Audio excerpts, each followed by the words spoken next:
हमारे चारों ओर फैले हुए इस विराट और अद्भुत तारामंडल तथा इस विशाल और अति सुंदर प्रकृति को देखने के बाद हमारा अंतर्मन गहन विचारों में डूब जाता है और सोचता है कि आखिर ये जगत कैसे बना और कौन है इस विशाल और अद्भुत विश्व का रचयिता।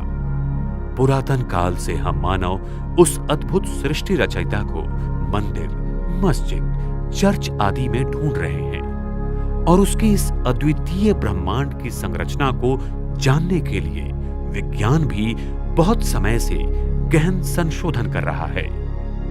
हमारा एक चिंतनशील व्यक्तियों का समूह है जो विज्ञान और अध्यात्म के अभ्यास से इस विशाल और अद्भुत विश्व और उसके रचयिता को जानने की कोशिश कर रहा है। हमने चिंतन और ध्यान के द्वारा जो अनुभव और खोज की है वो इस छोटी सी फिल्म में हम संसार को बताना चाहते हैं। इस फिल्म में जो भी बातें बताई और दिखाई गई हैं वो हमारी अपनी सोच प्रणाली है, इसलिए दिखाए गए विचार और बातें अगर किसी के विचारों और बातों से मिलती होंगी तो वो सिर्फ एक संयोग हो सकता है। ये कहानी हमारे अंतर जगत और बाह्य जगत की अद्भुत यात्रा है। समय की कमी के कारण हर एक विषय को संक्षिप्त रूप में समझाया गया है। आप ये फिल्म देखकर अपने विचार हमें ब्लॉग पर भेज सकते हैं। आज हम देख रहे हैं मानव सभ्यता विज्ञान के द्वारा अति प्रगत हुई है, लेकिन अपने नैतिक मूल्यों के पतन द्वारा मानव ने हिंसाचार, आतंकवाद, धर्मों के लिए युद्ध और शीत युद्ध, गरीबी, ड्रग्स, बीमारियां, आणविक शस्त्रों का निर्माण, बिगड़ी हुई अर्थव्यवस्था आदि अनेक सामाजिक, आर्थिक, धार्मिक और राजकीय समस्याओं को जन्म दिया है, जिसके कारण आज सभी मानव जाति दुखी और अशांत हैं, क्योंकि हमने विज्ञान और आध्यात्म को बांटकर अलग अलग कर दिया है। लेकिन वो तो एक ही सिक्के के दो पहलू हैं। सुप्रसिद्ध वैज्ञानिक निकोला टेस्ला ने कहा था कि जब विज्ञान पराभौतिक शक्तियों का अध्ययन करेगा तब वो कम समय में इतनी उन्नति करेगा जो अब तक अनेक शतकों में नहीं हुई है। लेकिन आज के वैज्ञानिक पराभौतिक शक्ति को न मानने के कारण विश्व के अंत के प्रश्नों में उलझ गए और उन्हें सही मात्रा में इस विश्व और उसकी प्रणालियों का ज्ञान नहीं हो रहा है। इसीलिए कहा जाता है कि परमात्मा के असली स्वरूप को न जानने के कारण आध्यात्म भटक गया और ईथर को न जानने के कारण विज्ञान भटक गया है। जिस दिन हम मनुष्य इस पराभौतिक शक्ति और ईथर शक्ति का अध्ययन करेंगे तब हम इस संसार को स्वर्णिम युग में परिवर्तित कर सकते हैं। 20वीं शताब्दी के शुरुआत में इस महान वैज्ञानिक ने दुनिया को ईथर शक्ति से आविष्कार कर अनेक संशोधन और उपकरण खोजकर बहाल किए। उनकी इच्छा थी कि सारी मानव जाति इन यंत्रों के द्वारा प्रकृति की इस ईथर की मुक्त ऊर्जा को उपयोग में लाए, लेकिन दुनिया की संकुचित और लालची राजकीय व्यवस्था ने उन्हें संसार के सामने नहीं लाया। उनके सारे संशोधन को गुप्त दस्तावेजों में बंद कर दिया और उनके हजारों संशोधन और ईथर पर चलने वाले उपकरण जो मानव जाति को मुक्त ऊर्जा देने के लिए बनाए थे जब्त किए। एक महान वैज्ञानिक दुनिया की नजरों से बाहर हो गया, लेकिन सत्य में बहुत ताकत होती है जो एक दिन इस दुनिया के सामने प्रत्यक्ष जरूर होगा। समय के निष्पक्ष हाथों ने विज्ञान के उन सत्यों को सामने लाया है जो सत्य हजारों सालों से छिपाए गए थे। इस फिल्म द्वारा स्वार्थी लोगों के जरिए आध्यात्म और विज्ञान में जो दीवार खड़ी की गई है वो एक ही पल में टूट जाएगी और फिर से आध्यात्म और विज्ञान का संगम होकर ये विश्व सुखमय बनने के कार्य में मदद करेगा। आज समस्त मानव जाति ऊर्जा के लिए भारी मात्रा में तेल, कोयला, गैस आदि का उपयोग कर इस पृथ्वी के वातावरण को दूषित कर रही है और साथ साथ इसी ऊर्जा की दौड़ में दुनिया में अनेक युद्ध और कूटनीतियां होकर संसार में दुख एवं अशांति बहुत मात्रा में बढ़ गई। आज मानव अपने आधुनिकीकरण द्वारा इस धरती के पर्यावरण में हर साल 40 अरब टन कार्बन डाइऑक्साइड फेंक रहा है इसके कारण पृथ्वी का सरासरी तापमान हर साल बढ़ रहा है और पृथ्वी के भूभाग से 60 मील ऊंचाई पर ओजोन वायु का नीले रंग का परत है, उसमें बड़े बड़े छेद आ रहे हैं। इस हरित गृह परिणाम के कारण दक्षिण और उत्तरीय ध्रुव की बर्फ पिघल रही है और सागर के पानी का स्तर बढ़ रहा है। आज दुनिया में अनेक तूफान, सुनामी, चक्रवात और भूचाल आदि ज्यादा संख्या में आ रहे हैं। दुनिया का 96% बर्फ इन दोनों ध्रुवों पर जमा है और अगर ये सारा बर्फ पिघल गया तो समुद्र की ऊंचाई 300 से 400 फीट बढ़ सकती है, जिससे दुनिया भर में समुद्र किनारों पर बसे सारे शहरों का विध्वंस हो सकता है। मानव अपने गलत कर्मों द्वारा पृथ्वी के पर्यावरण का नाश कर रहा है और दूसरी ओर अपने ही विनाश के लिए हजारों आणविक बॉम्ब्स बना रहा है। वर्तमान समय सारी दुनिया में 50,000 से भी ज्यादा आणविक बॉम्ब्स होने की संभावना है। एक ही टी-जार बॉम्बा नामक बॉम्ब से विश्व के बड़े से बड़े शहर का पूरा विध्वंस हो सकता है। इस आणविक शस्त्रों पर अब तक 5,000 अरब डॉलर्स जितना खर्च हो चुका है और भी खर्च हो रहा है। मानव अपने ही विनाश के लिए स्वयं ही जोरदार तैयारियां कर रहा है। साथ साथ दुनिया भर के भूवैज्ञानिकों ने यह पता लगाया कि पृथ्वी की चुंबकीय शक्ति कम होती जा रही है। अमेरिका के सरकारी पर्यावरण विज्ञान सेवा संस्थान द्वारा दिए गए निबंधानुसार सन 1835 से 1985 तक पृथ्वी के चुंबकीय क्षेत्रों के अध्ययन द्वारा ये निष्कर्ष निकाला गया कि पृथ्वी की चुंबकीय शक्ति प्रति वर्ष 5% कम होती जा रही है। गणितीय अध्ययन द्वारा भूवैज्ञानिक कहते हैं कि इसी रफ्तार से अगर चुंबकीय शक्ति कम होती जाएगी तो आने वाले कुछ ही सालों में वो बहुत कम हो जाएगी, जिस कारण पृथ्वी के ध्रुवों में परिवर्तन आने की संभावना है। पृथ्वी का चुंबकीय क्षेत्र अनेक बार बदल चुका है और इसके सबूत भूवैज्ञानिकों को अंटार्कटिका महासागर के गहरे भूतल में मिले हुए हैं। पृथ्वी की चुंबकीय शक्ति कम होने के कारण दुनिया भर में भूकंप और सुनामी ज्यादा मात्रा में आ रहे हैं। ये सारी घटनाएं भविष्य में आने वाली विशाल सृष्टि परिवर्तन की निशानियां हैं। अब सृष्टि के परिवर्तन के लिए विश्व की अनोखी योजना कार्यान्वित होती दिखाई दे रही है। ब्रह्मांड में सृष्टि चक्र के आदि बिंदु के सानिध्य में 108 दिव्य शक्तियां सक्रिय हैं और ये शक्तियां संपूर्ण विश्व में व्यापक गुप्त रीति से परिवर्तन कर रही हैं। अब परिवर्तन का वो समय आ पहुंचा है, क्योंकि परिवर्तन ही इस सृष्टि का अविनाशी नियम है। संसार की हर चीज को सतो, रजो और तमो इन अवस्थाओं से गुजरना पड़ता है।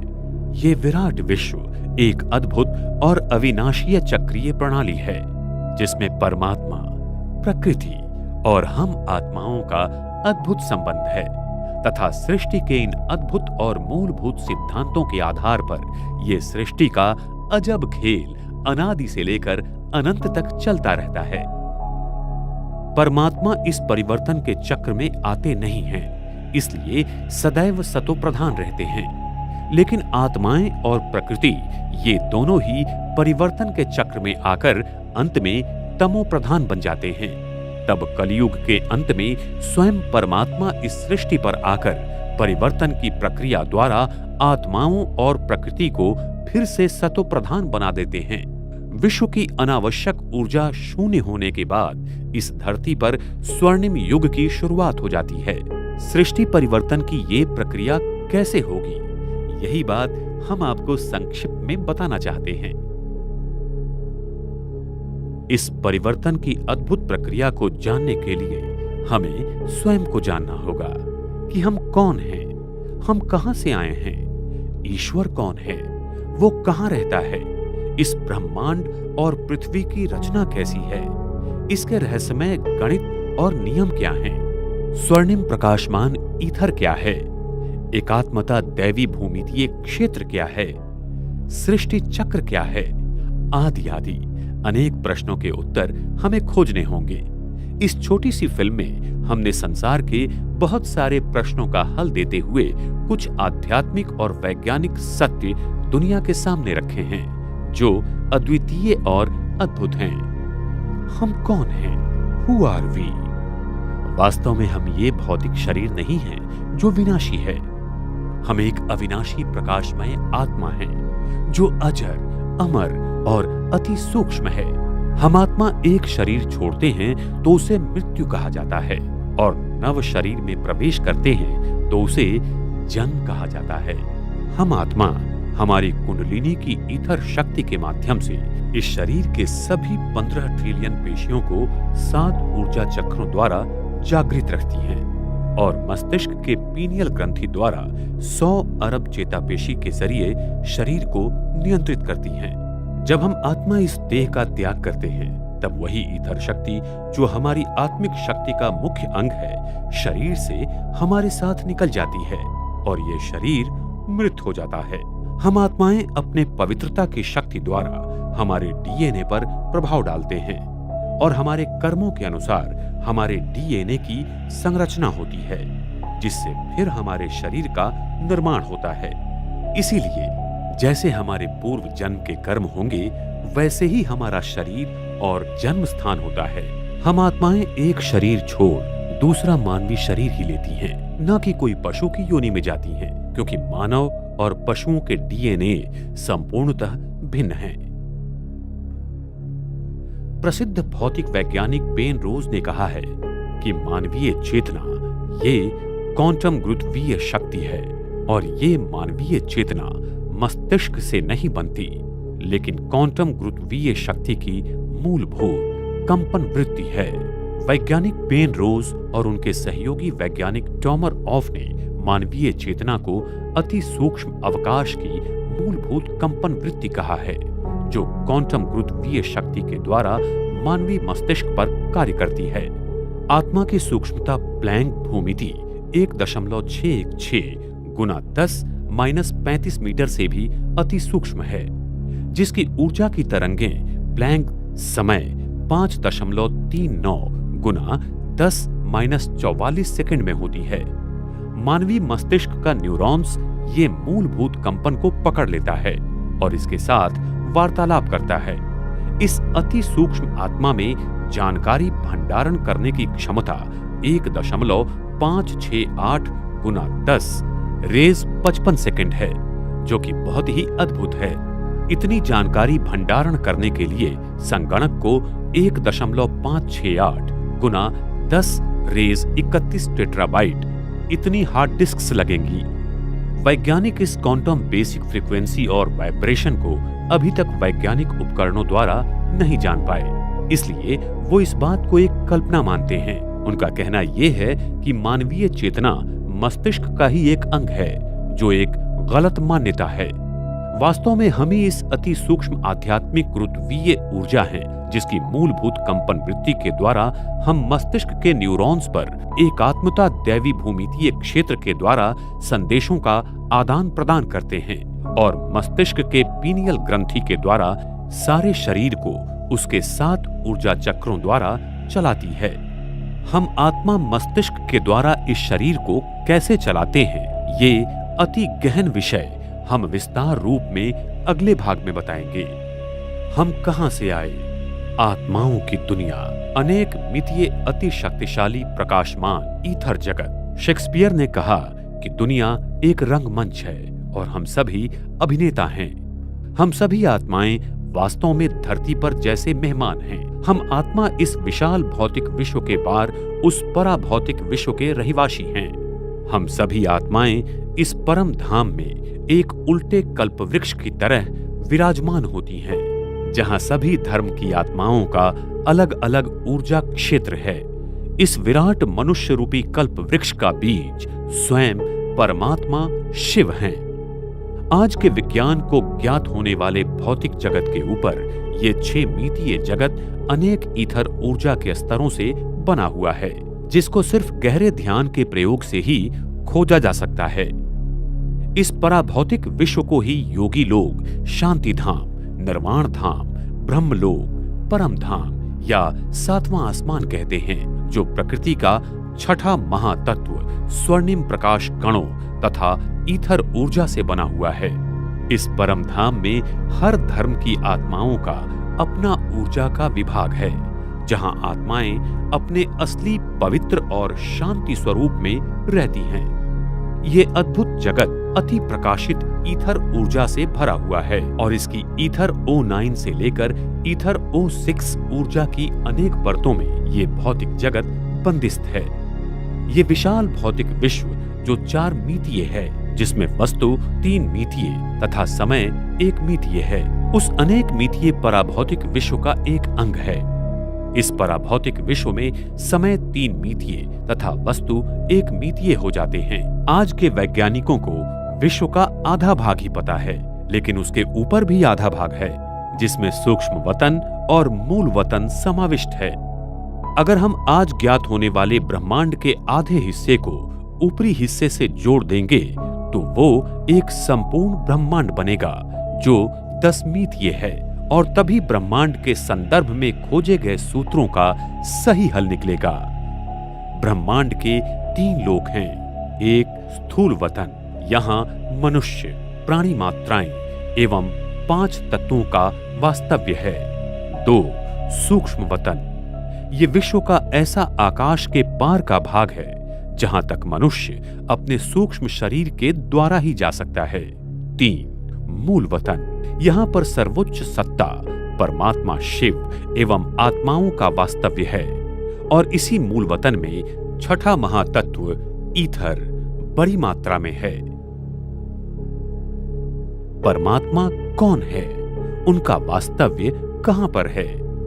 इस अद्भुत महातत्व में हम आत्माओं के परम पिता परमात्मा शिव अंतिम 10वें मितीय स्थान में विराजमान हैं। वो अत्यंत तेजोमय, प्रकाशमान और अति शक्तिशाली हैं, जिसकी हम कल्पना भी नहीं कर सकते हैं।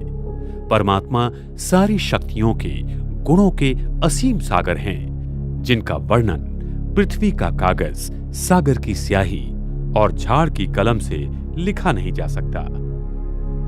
परमात्मा को संसार के बहुत सारे लोग सर्वव्यापी कहकर उन्हें सृष्टि के कण कण में मानते हैं, लेकिन परमात्मा की अति उच्च ऊर्जा की हमें सही पहचान न होने के कारण ईथर ऊर्जा को ही हम परमात्मा मानने लगे।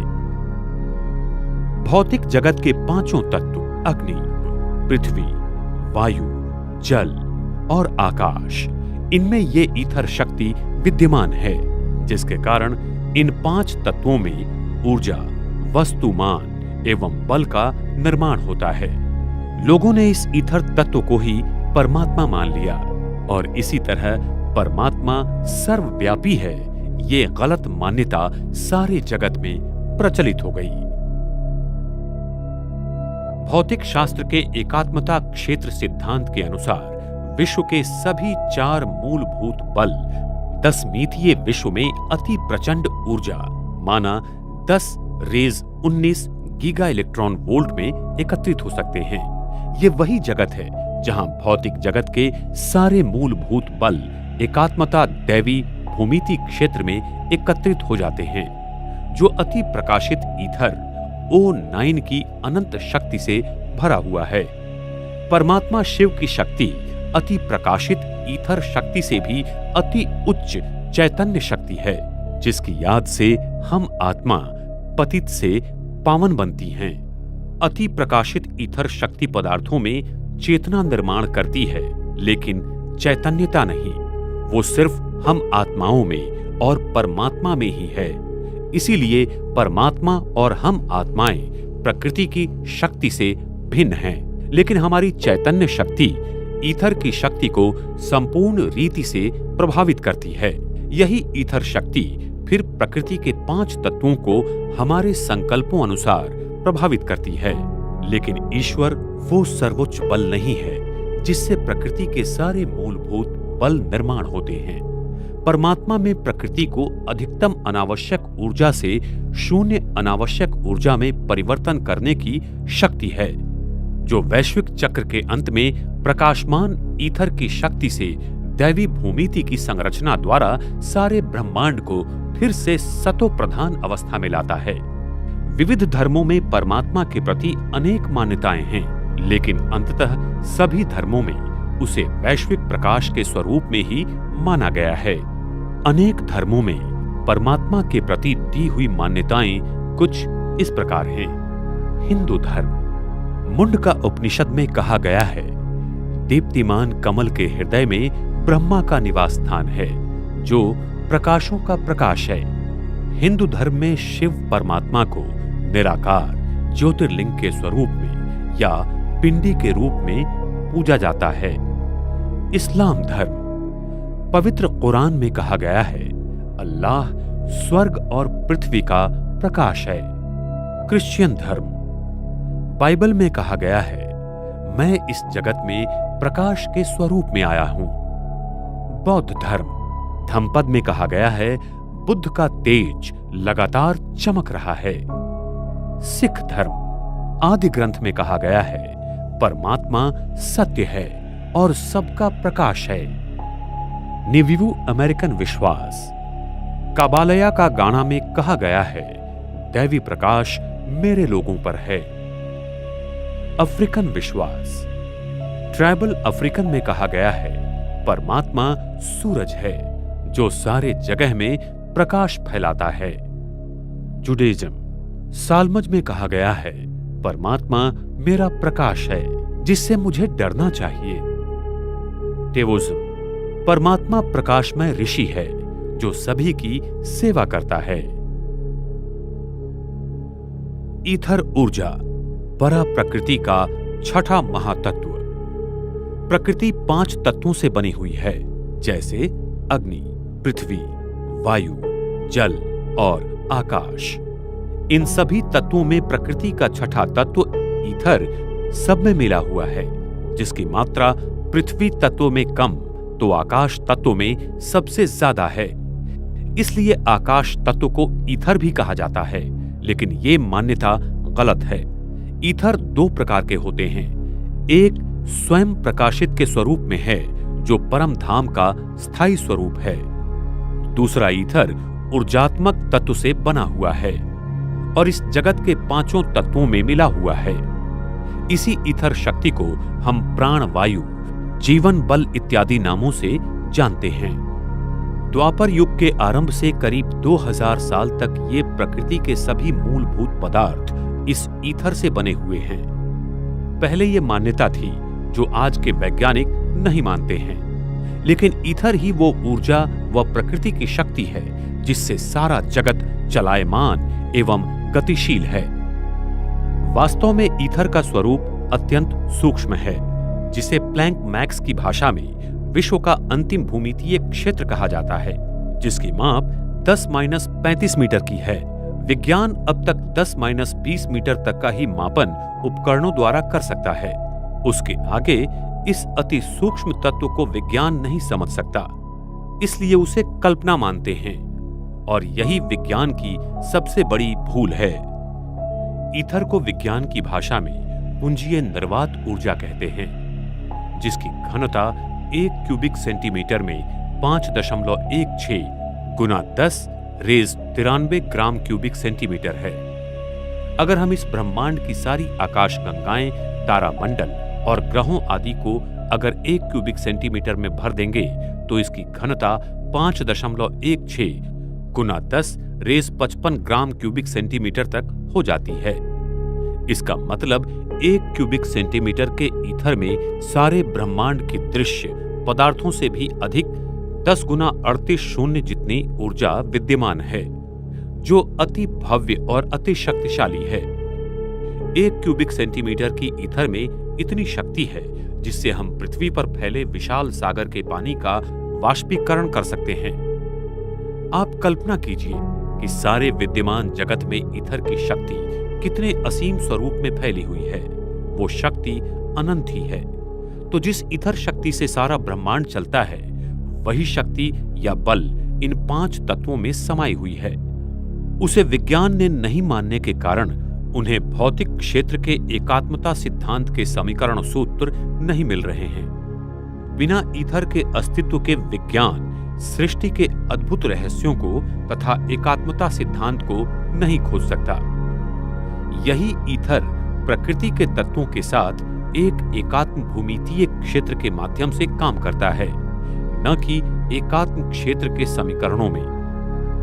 प्रकृति का गणित भूमिति में है, न कि बीज गणित में। ईथर को दैवी भूमिति की माध्यम से जाना जा सकता है, जिसकी खोज द्वापर युग के आरंभ में हुई थी और अनेक प्राचीन सभ्यताओं ने इसका उपयोग कर अनेक अद्भुत वास्तुशिल्पों का निर्माण किया था, जैसे इजिप्ट के पिरामिड्स, ईस्टर आइलैंड, माया संस्कृति के पिरामिड्स आदि आदि। उन्हें पता था कि पृथ्वी की ईथर को ग्रहण करने की क्षमता कम हो रही है, इसलिए उन्होंने पृथ्वी के ले लाइन पर इन पिरामिड्स, मंदिरों आदि ईथर ऊर्जा को खींचने वाली वास्तुशिल्पों का निर्माण किया था, जिससे पृथ्वी को वो ईथर शक्ति मिल सके। लेकिन समय के साथ साथ पृथ्वी के केंद्रीय गाभा को वो शक्ति कम मिलती गई और आज पृथ्वी का केंद्र बहुत ही कम मात्रा में ईथर शक्ति को ग्रहण कर पा रहा है, जिस कारण पृथ्वी पर बहुत प्रकार की प्राकृतिक आपदाएं आ रही हैं और समय प्रति समय इसमें बढ़ोतरी हो रही है। हम आत्माओं की मानसिकता व संकल्प शक्ति, जिसे चेतना क्षेत्र भी कह सकते हैं, वो ईथर की भूमितीय क्षेत्र पर पूर्णतः प्रभाव डालता है। अगर हमारे संकल्प शुद्ध तथा सात्विक हैं, तो ईथर के द्वारा 5 तत्वों की प्रकृति भी सात्विक और शुद्ध हो जाएगी। अगर हमारे संकल्प अशुद्ध या तामसी हैं, तो आज हम दुनिया का जो हाल है वो देख ही रहे हैं। वास्तव में हम मनुष्यों के संकल्प एवं विचार ही पृथ्वी का चुंबकीय क्षेत्र बनाते हैं और बिगाड़ते भी हैं, जिसका उदाहरण हम 9/11 का देते हैं। उस दुखद घटना के समय वैज्ञानिकों को पृथ्वी के चुंबकीय क्षेत्र में भारी बदलाव नजर आए थे और उन्हें बहुत आश्चर्य हुआ कि ये कैसे हुआ। लेकिन जब सभी मनुष्य एक ही संकल्प करते हैं, तो उसकी प्रतिध्वनि आवृत्ति पृथ्वी के चुंबकीय क्षेत्र को बदल देती है। दुनिया भर के बहुत सारे लोगों ने इस घटना के प्रति एक ही समय पर दुख व्यक्त किया और इसी समय पर ग्लोबल कोहेरेंस नेटवर्क द्वारा पाए गए जानकारी में ग्लोबल रेजोनेंस परिणाम पाया गया। प्रसिद्ध वैज्ञानिक निकोला टेस्ला ने कहा था कि पृथ्वी की कंपन आवृत्ति 6 से 8 हर्ट्ज के बीच में है, जो कि हमारे हृदय के कंपन आवृत्ति के समान है। इसलिए मानव का जागृत क्षेत्र ईथर शक्ति पर बहुत गहरा प्रभाव डालता है। यह अति सूक्ष्म ईथर हम मनुष्य आत्मा के चेतना से अव्यक्त दैवी भूमितीय क्षेत्र के द्वारा जुड़ा हुआ है, जिसकी खोज आज तक नहीं हुई है। जिस दिन हम इस अति सूक्ष्म क्षेत्र की खोज करेंगे, उस दिन हम ब्रह्मांड के सारे रहस्य को जान पाएंगे। प्रकृति में ईथर 4 स्वरूप में 5 तत्वों पर कार्य करता है, जिससे सारा ब्रह्मांड और सजीव सृष्टि कार्यरत है। 1. सौम्य ऊर्जा ईथर, जिसका स्वरूप रेडियल एक्सपेंसिव सेंट्रीफ्यूगल के रूप में है, जो प्रकंपनों की जैविक बलों को एकत्रित करता है, जिससे पृथ्वी जैविक जीवों का निर्माण करती है। 2. प्रकाशमय ईथर, इसका स्वरूप भी रेडियल एक्सपेंसिव सेंट्रीफ्यूगल के रूप में है, जो प्रकृति के पदार्थों को दृश्यमान बनाता है। ये पशु पक्षी और मानव में देखने की क्षमता का निर्माण करता है। प्रकृति के प्रकाश कणों की गति और ऊर्जा को ये नियंत्रित करता है। 3. रासायनिक ईथर, इसका स्वरूप सक्शनल कॉन्ट्रैक्टिव सेंट्रीपीटल का है, जो प्रकृति की सभी क्रिया प्रक्रियाओं की संरचना में सुसंगति लाता है। 4. जीवन ईथर, इसका स्वरूप भी सक्शनल कॉन्ट्रैक्टिव सेंट्रीपीटल जैसा है और वो वस्तु के ऊर्जा और उसके आसपास के अवकाश को एकत्रित करता है। प्रकृति के 5 ही तत्वों की शक्ति का 7 रूपों में ऊर्जाकरण बिखरा हुआ होता है, जैसे विद्युत चुंबकीय शक्ति का ऊर्जाकरण प्रकृति में गामा किरणों से लेकर रेडियो वेव तक दिखाई देता है। प्रकृति के 4 मूलभूत बल हैं, जैसे गुरुत्वीय बल, अणु का तीव्र बल, दुर्बल बल और विद्युत चुंबकीय बल आदि। ईथर के इन्हीं चारों ऊर्जा स्वरूपों का परिणाम है। ईथर की शक्ति से हम प्रतिगुरुत्वीय क्षेत्र का भी निर्माण कर सकते हैं, जिससे हम पृथ्वी के ऊपर और इस धरती पर कहीं भी बिना ईंधन के घूम सकते हैं। यही ईथर सारे ब्रह्मांड में 99.99% व्यापक है। सारे दृश्यमय वस्तुमान इस ब्रह्मांड में सिर्फ 0.01% है जो हमें इन नेत्रों से दिखाई देता है। ये रचना अजब और गजब है।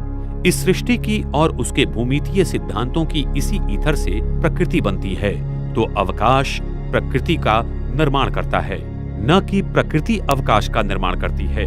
लेकिन आज विज्ञान सिर्फ प्रकृति का ही संशोधन कर रहा है। जिस दिन विज्ञान ईथर पर संशोधन करेगा, उस दिन हमें सृष्टि के सारे अद्भुत नियम और शक्तियों का ज्ञान होगा। एकात्मता दैवी भूमितीय क्षेत्र। दैवी या ईश्वरीय भूमिति प्रकृति के 5 तत्वों की अपनी एक भूमिति संरचना है।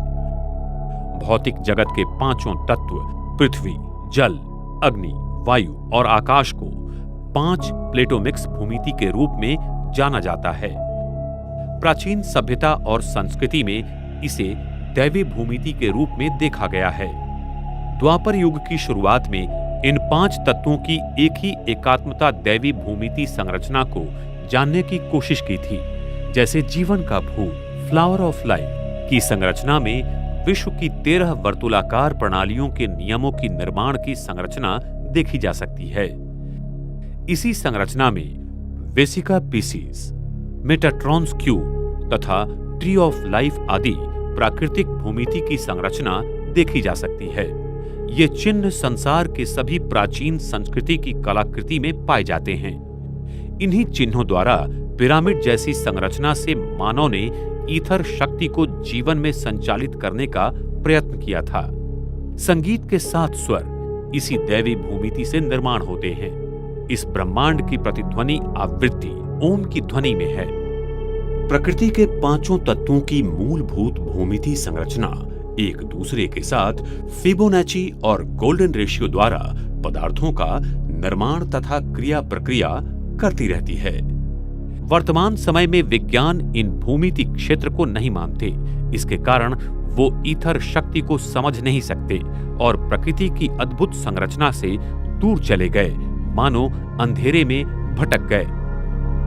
वर्तमान समय में मनुष्य ने खोजे हुए सारे मूल द्रव्य की संरचना प्रकृति की इस दैवी गुण भूमिति द्वारा सिद्ध की जा सकती है।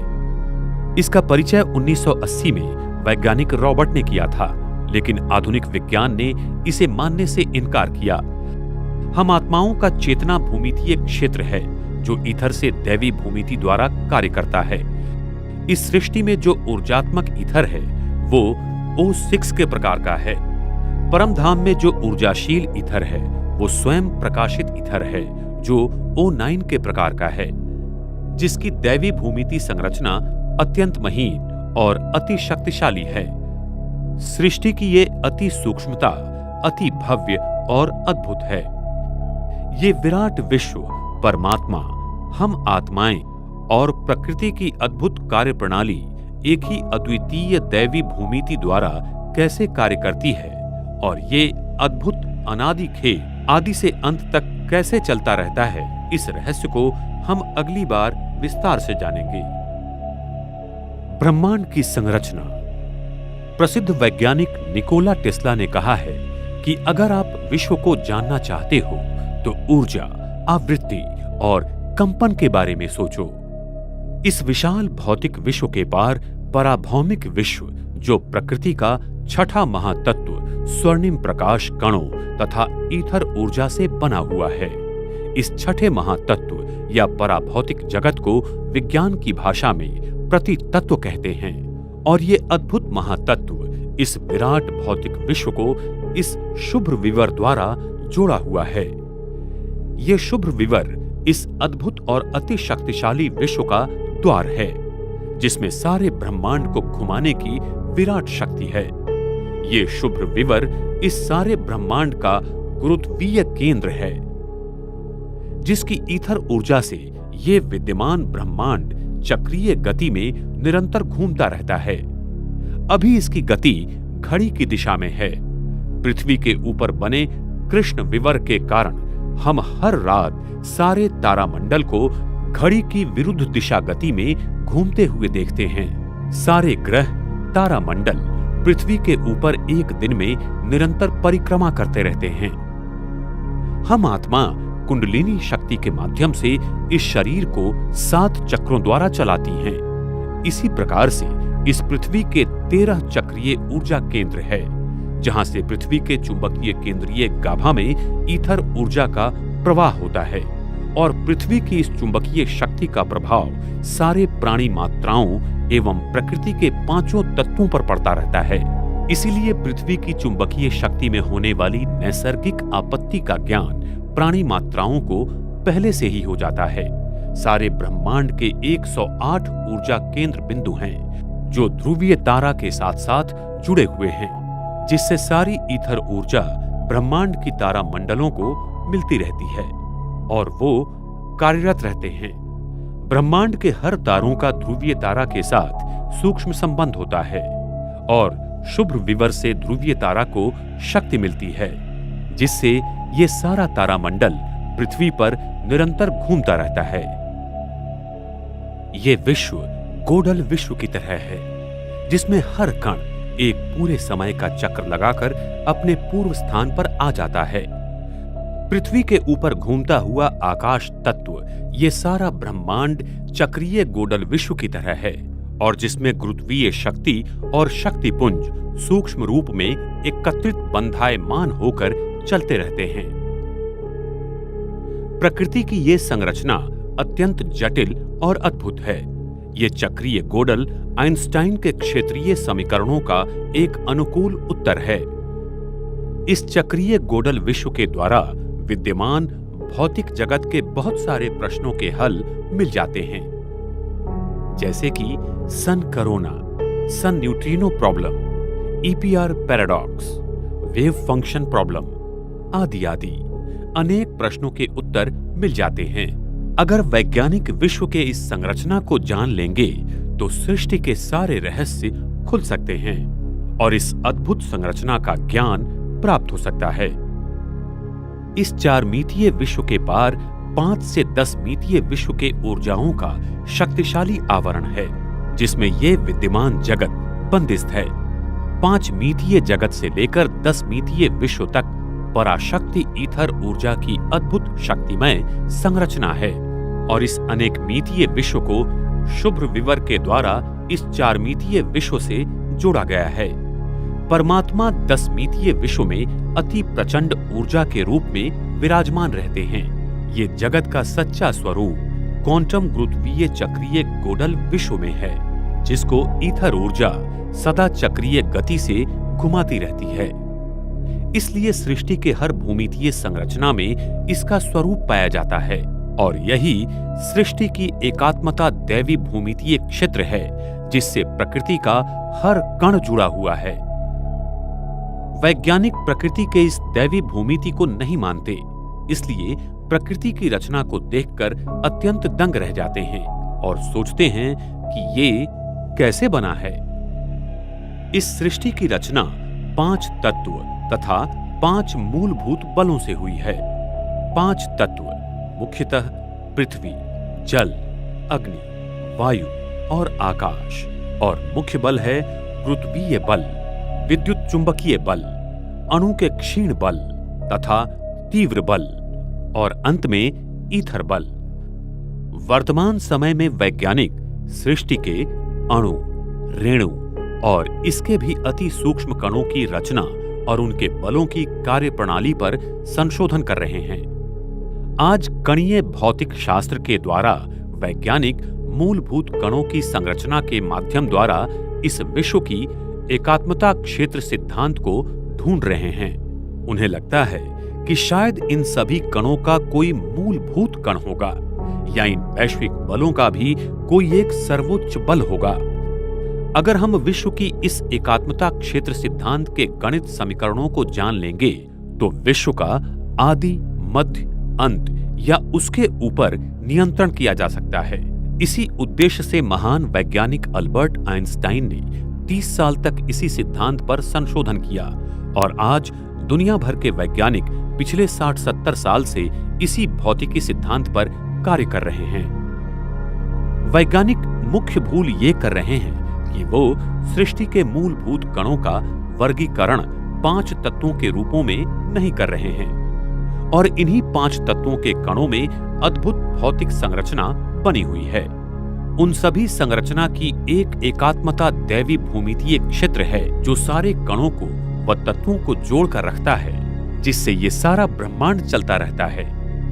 वैज्ञानिक इस एकात्मता दैवी भूमितीय क्षेत्र को मानते नहीं, इसलिए वो सृष्टि के इस अद्भुत एकात्मता दैवी भूमितीय क्षेत्र सिद्धांत को खोज नहीं पा रहे हैं।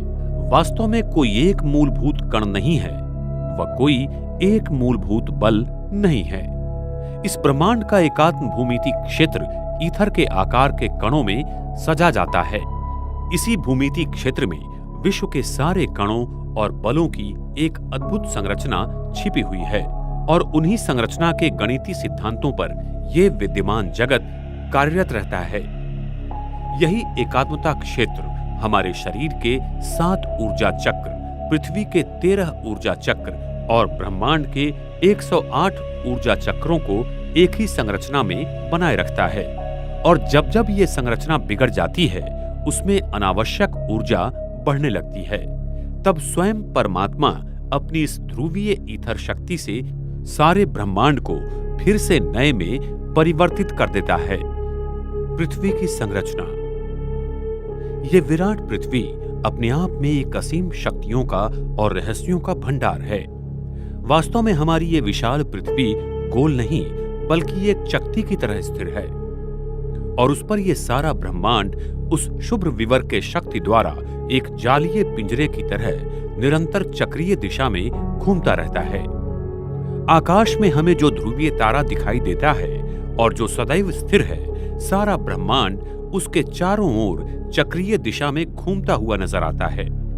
ये ध्रुवीय तारा परमधाम की स्वर्णिम ईथर ऊर्जा से भरा हुआ है और शुभ्र विवर से जुड़ा हुआ है, जिसका ब्रह्मांड के हर तारों के साथ सूक्ष्म संबंध है। इसलिए इसके ईथर ऊर्जा से तथा शुभ्र विवर की चक्रीय गति से सारा तारामंडल निरंतर पृथ्वी पर घूमता रहता है। ध्रुवीय तारा के कारण हर तारों को और आकाश गंगाओं को ऊर्जा मिलती रहती है। इस ब्रह्मांड की ये एक अद्भुत सच्चाई और प्रणाली है। ये पृथ्वी घूमती नहीं है और अगर ये घूमती रहती तो इस पर बसा ये सारा वातावरण नष्ट हो जाता और यहाँ जीव सृष्टि का निवास संभव नहीं था। इस स्थिर धरती पर सारा तारामंडल, सूर्य, चंद्रमा आदि चक्रीय गति से निरंतर घूमने के कारण उत्पन्न होने वाले विद्युत चुंबकीय क्षेत्र से पृथ्वी का ऊपरी पर्यावरण निरंतर चार्ज होता रहता है। सूर्य और चंद्रमा की प्रकाशीय किरणों की गति चक्रीय होने के कारण वह धरती पर गोल आकार में गिरती है और हमें अवकाश से पृथ्वी गोलाकार नजर आती है। सूर्य और चंद्रमा की प्रकाश की किरणें कृष्ण विवर में से गुजरकर पृथ्वी पर पड़ती हैं। तब वो चक्रीय गति से नीचे की ओर आकर फिर से निर्माण स्थान के लिए जाने की कोशिश करती हैं। उसके कारण हम पृथ्वी पर दिन और रात अनुभव करते हैं तथा सूर्य ग्रहण और चंद्र ग्रहण प्रकाश की इस वक्रीय गति के कारण होता है। जिस जगह पर सूर्य की प्रकाश की किरणें आती हैं वहां दिन, जहां नहीं आती वहां रात हो जाती है। अभी अंतरिक्ष में जो भी यान या उपग्रह चांद या मंगल ग्रहों पर जाने के लिए भेजते हैं, वो पृथ्वी के ऊपर की चक्रीय अवकाशीय संरचना के कारण पृथ्वी के दक्षिण ध्रुव के बाहर के क्षेत्र पर पहुंचते गिर जाते या तो भटक जाते हैं, जो जगह अभी तक खोजी नहीं गई है, क्योंकि अवकाश में जाने के बाद गति कम होने के कारण उस पर पृथ्वी का गुरुत्वीय बल बढ़ जाता है, जिसके कारण यान या उपग्रह की दिशा बदल जाती है और वो चंद्र या मंगल ग्रहों पर जाते ही नहीं हैं। इसीलिए कोई भी यान या उपग्रह चांद या मंगल पर भेजना माना उस देश की संपत्ति और ऊर्जा को नष्ट करने जैसा ही है, क्योंकि पृथ्वी की चक्रीय अवकाशीय संरचना के कारण वहां जाना पूरी तरह से असंभव है। इस धरती पर ही पदार्थों पर त्वरण कार्य करता है। अंतरिक्ष में त्वरण अस्तित्व में नहीं आता है। सभी तारामंडल और ग्रह त्वरण विरहित और वजन रहित हैं और पृथ्वी के ऊपर करीब 36,000 किलोमीटर तक ही त्वरण सूक्ष्म रूप में रहता है। उसके ऊपर त्वरण नहीं रहता है, जिससे सारे उपग्रह चलते रहते हैं। अगर मानव अंतरिक्ष में और ऊपर जाने की कोशिश करता है तो त्वरण समाप्त हो जाता है और अवकाश काल की संरचना में कतरन शुरू हो जाती है, जो अति चक्रीय गति के रूप में है, और इसके कारण मानव पर G20 तक के बलों का कार्य चलता है और मानवीय शरीर मुड़कर आ जाता है। पृथ्वी के ऊपर और नीचे बने हुए कृष्ण विवर के कारण पृथ्वी के ऊपर के अवकाश की ऐसी जटिल रचना बनी हुई है। अपोलो और सुएज यान के कई यात्री चांद पर गए ही नहीं, क्योंकि पृथ्वी के ऊपर की अवकाशीय संरचना के कारण मानवीय देह चक्राकार रीति से मुड़कर टूटना शुरू हो जाता है।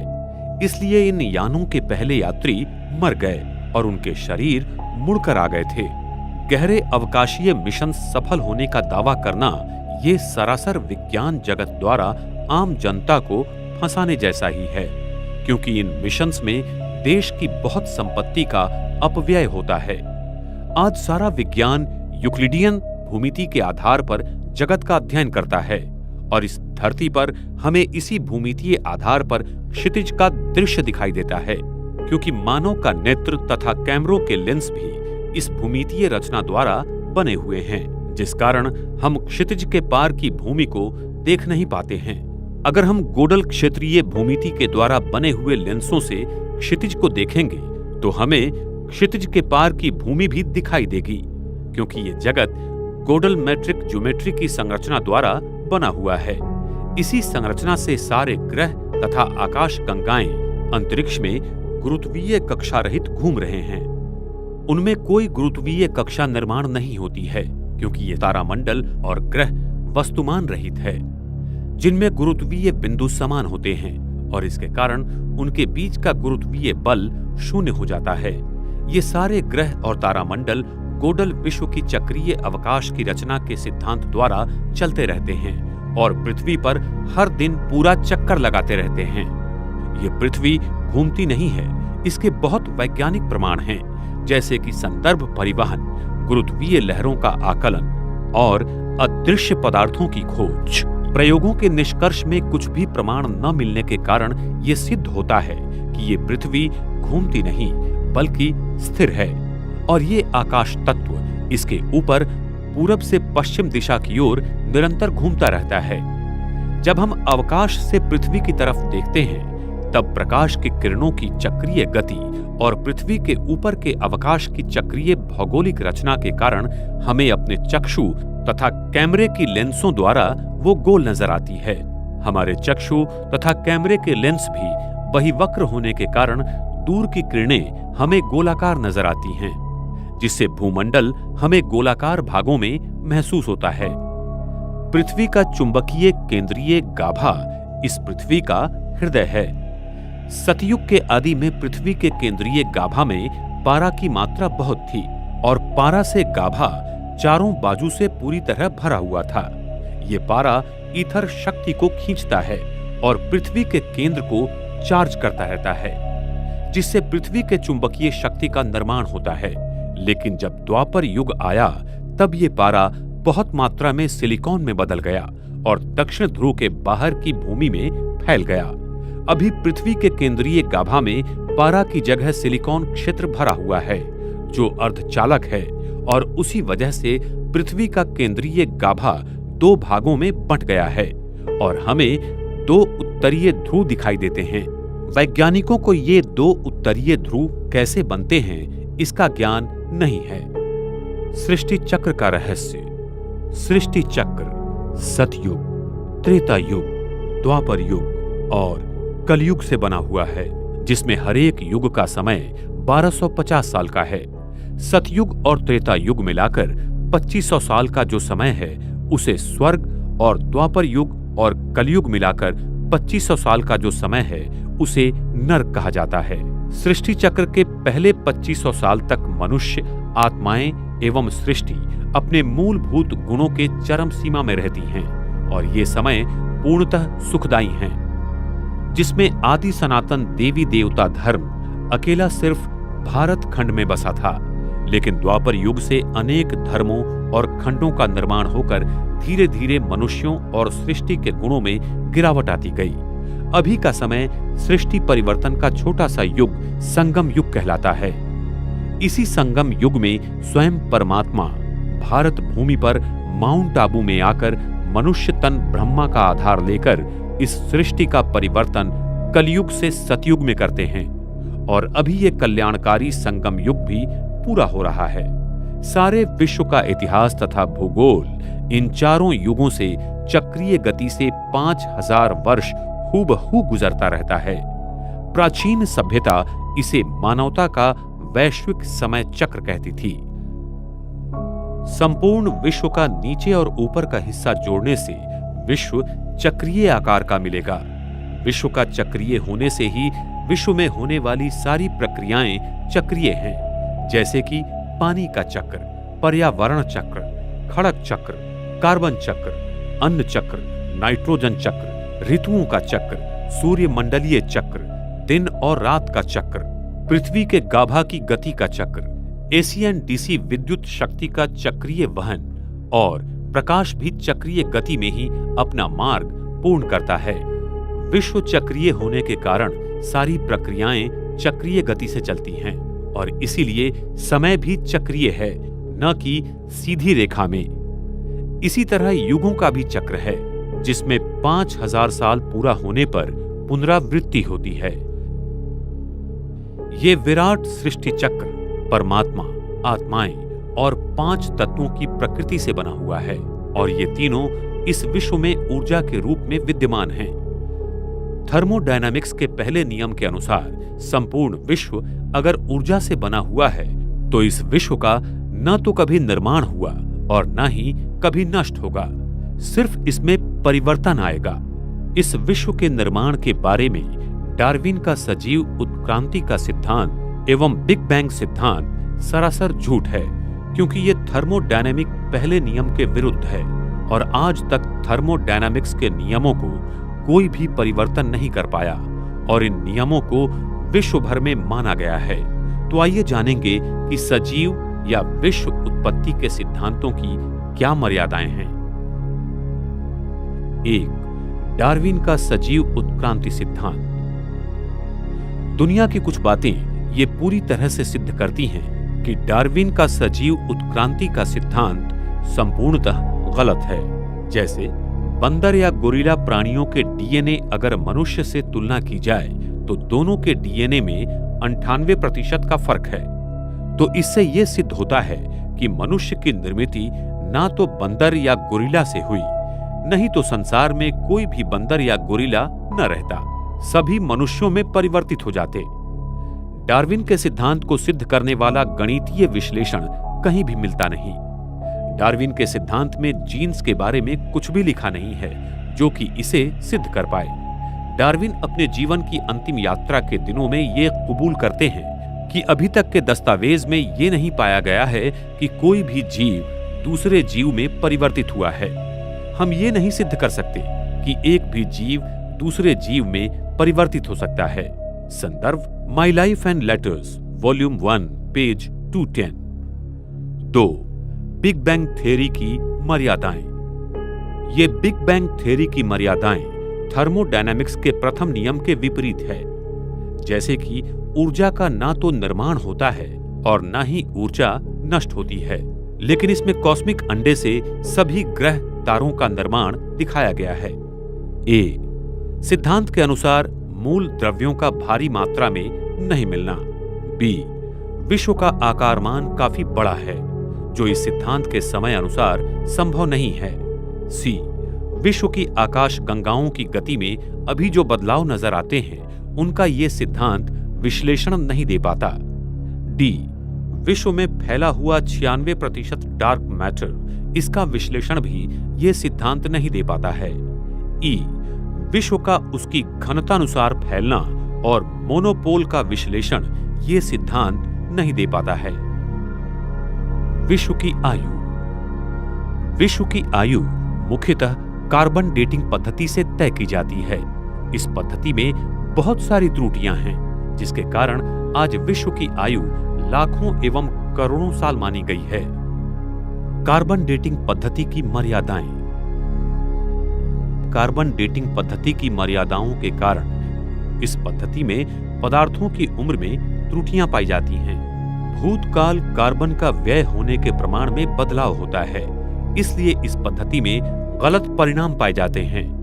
इस पद्धति में दिए हुए नमूनों में डॉटर प्रोडक्ट्स होने की बहुत ही सहज संभावना रहती है। भूतकाल में पर्यावरण के बदलाव के कारण भी गलत परिणाम मिलते हैं।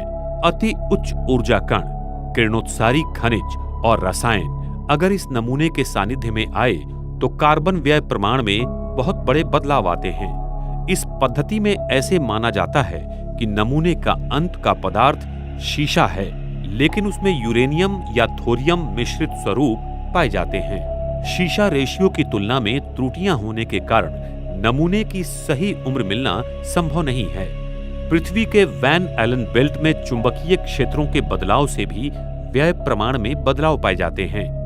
यूरेनियम, थोरियम और कार्बन डेटिंग पद्धति द्वारा एक ही नमूने के परिणाम में अलग अलग आयु पाई जाती है। दुनिया भर के वैज्ञानिक प्रात्यक्षिकों में ये पद्धति को गलत पाया गया है। इस विश्व की आयु हजारों न कि लाखों या करोड़ों साल है। इसके प्रमाण पृथ्वी के विद्युत चुंबकीय क्षेत्र का पूरा आयुर्मान 5000 साल है। शीशा से यूरेनियम में रूपांतरण करीबन 5000 साल में होता है। वैश्विक बाढ़ 5000 साल पहले हुआ था। हमारे पास इतिहास सिर्फ 5000 साल का ही मौजूद है। समुद्र में न तो भारी मात्रा में कीचड़ न ही सोडियम पाया गया है। जीवाश्म रेडियोधर्मिता के द्वारा भूशास्त्रीय आयुर्मान को कुछ ही सालों का पाया गया है। जब सृष्टि में मनुष्यों एवं प्रकृति के पांचों तत्वों के गुणों का पतन होता है तो हर 5000 साल के बाद विश्व का परिवर्तन होता है। इसीलिए विश्व की आयु सिर्फ 5000 साल ही है, न कि लाखों करोड़ों साल। सारे विश्व का इतिहास तथा भूगोल इन चारों युगों से चक्रीय गति से 5000 वर्ष हूबहू गुजरता रहता है। सतयुग। इस सृष्टि के प्रारंभ में हम सारी आत्माएं अपने स्वर्णिम ईथर ऊर्जा से भरपूर परम धाम घर में संपूर्ण शुद्ध स्वरूप में रहती थी। तब परम धाम का केंद्रीय गुरुत्वीय बल शून्य रहता है। साथ साथ पृथ्वी का भी केंद्रीय गुरुत्वीय बल शून्य रहता है। इस पृथ्वी पर तब हम आत्माएं देवी देवताओं के पवित्र स्वरूप में रहते थे। सारे विश्व पर श्री लक्ष्मी, श्री नारायण का राज्य था। इसी अति प्रगत सतयुगी संस्कृति को आज लोग अटलांटिस एवं मारिया आदि नामों से ढूंढ रहे हैं और प्राचीन संस्कृतियां जैसे माया, इजिप्ट आदि में इनके बारे में लिखा हुआ है। सतयुग की आदि में परम धाम की ईथर ऊर्जा पृथ्वी पर शुभ्र विवर के द्वारा निरंतर फैलती रहती है, जिससे सारा ब्रह्मांड एक अलग स्वर्णिम कणों द्वारा प्रभावित और तेजोमय रहता है। इस ईथर ऊर्जा की अखंड प्रवाह के कारण इस पृथ्वी पर जीव सृष्टि अपनी अति सतोप्रधान अवस्था में रहती हैं।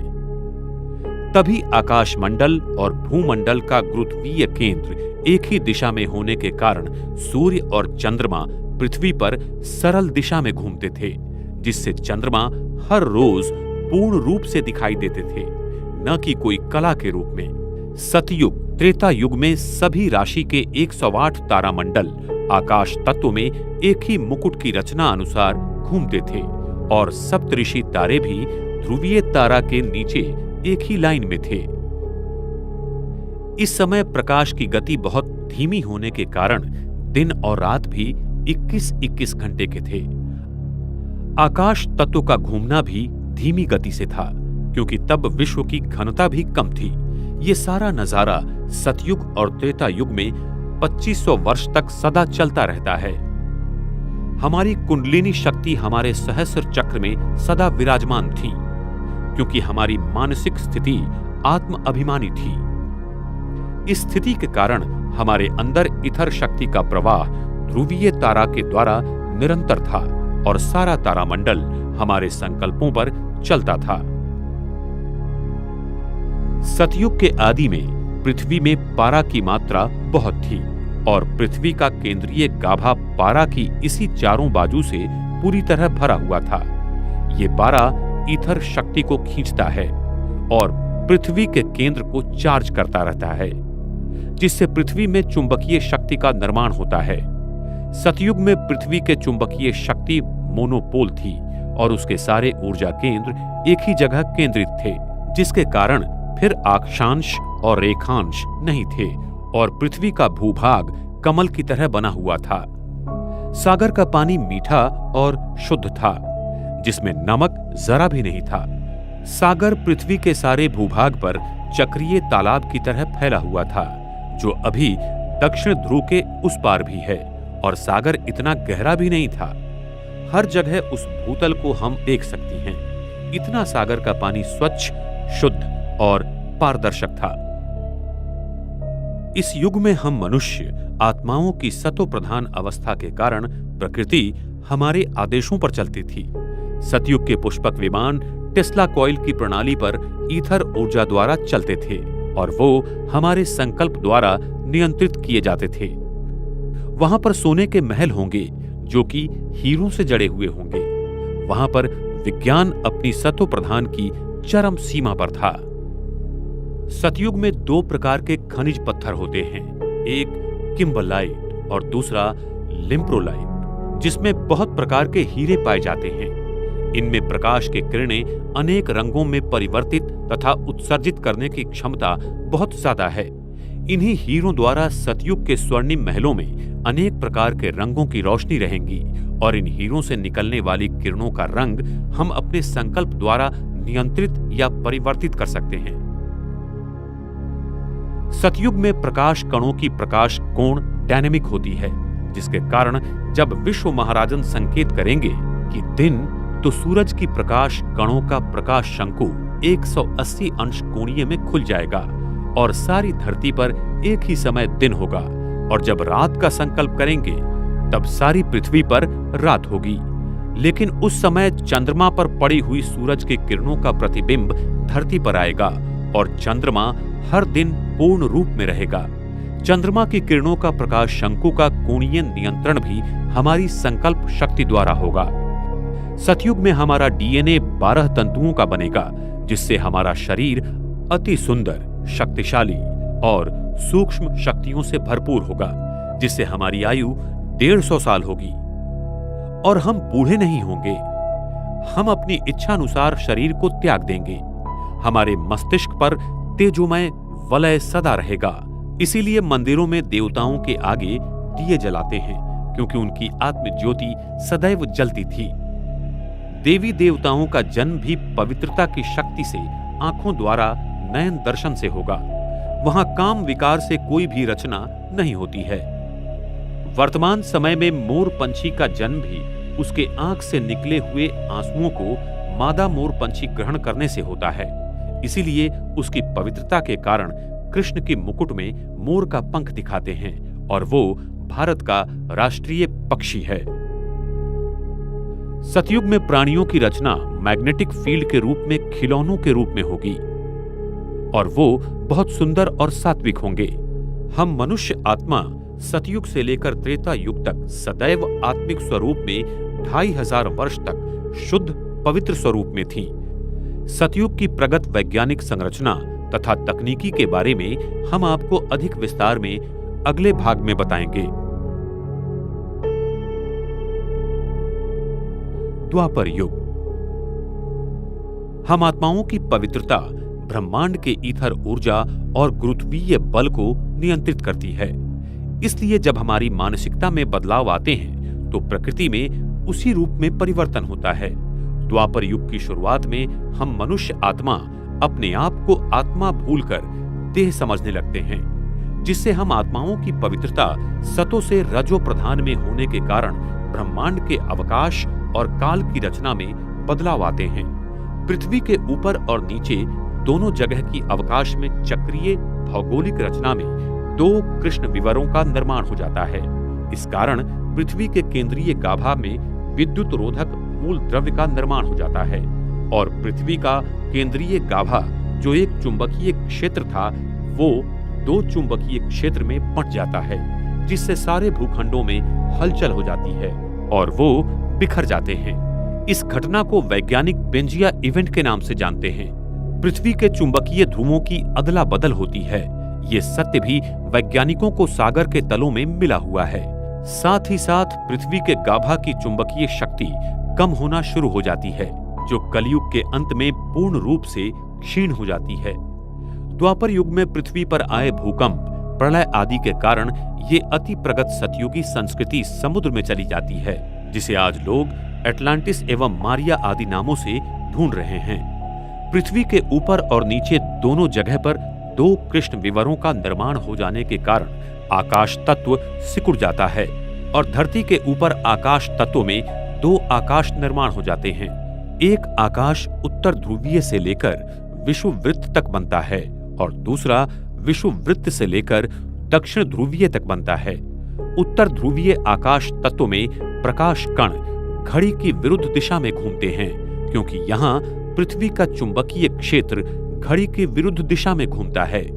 इसलिए हमें आकाश में तारामंडल आदि घड़ी की विरुद्ध दिशा में घूमते नजर आते हैं और दक्षिण ध्रुवीय आकाश तत्व में पृथ्वी का चुंबकीय क्षेत्र घड़ी की दिशा में घूमता है। इसलिए प्रकाश कण उसी दिशा में घूमते हैं। इसलिए हमें यहाँ तारामंडल घड़ी की दिशा में घूमता नजर आता है। साथ साथ पृथ्वी की भूमंडलीय सीमा भी सिकुड़ जाती है और पृथ्वी अवकाश की परिमितीय अधिक चक्रीय हो जाने के कारण प्रकाश चक्रीय गति से शंकु की तरह पृथ्वी पर गिरने लगती है, जिससे अभी हमें पृथ्वी गोल नजर आती है। ये स्थिति ही वास्तविक रूप में ब्रह्मांड के गुरुत्वीय केंद्र को पृथ्वी के गुरुत्वीय केंद्र से 23.5 अंशों तक झुका देते हैं और द्वापर युग की शुरुआत में आकाश तत्व 70-80 अंशों में पृथ्वी की दिशा में घूम जाने से हो जाता है। पृथ्वी का विद्युत चुंबकीय क्षेत्र जो सतयुग में 100% था, वो द्वापर युग तक एक ही यूनिफाइड फील्ड था। वो टूटकर दो भागों में बंट जाता है। द्वापर युग से पृथ्वी पर ईथर शक्ति का स्रोत कम होना शुरू हो जाता है और इसकी आंतरिक संरचना बदलना शुरू हो जाती है। पृथ्वी केंद्रीय गाभा की शक्ति धीरे धीरे कम होना शुरू हो जाती है, जिससे द्वापर युग की शुरुआत में जियोलॉजिकल और इकोलॉजिकल परिवर्तन आना शुरू हो जाते हैं। परम धाम का मध्य गुरुत्वीय केंद्र जो शून्य था, वो हम आत्माओं की आत्मिक शक्ति के कारण पृथ्वी के मध्य गुरुत्वाकर्षण में बदल जाता है। इस परिवर्तन को समानांतरित करने के लिए परमात्मा को सूक्ष्म लोक का निर्माण करना पड़ता है। उसी समय आकाश तत्व में शुभ्र विवर के नीचे कृष्ण विवर का निर्माण हो जाता है और इस सूक्ष्म लोक में परमात्मा स्वयं आकर बस जाते हैं।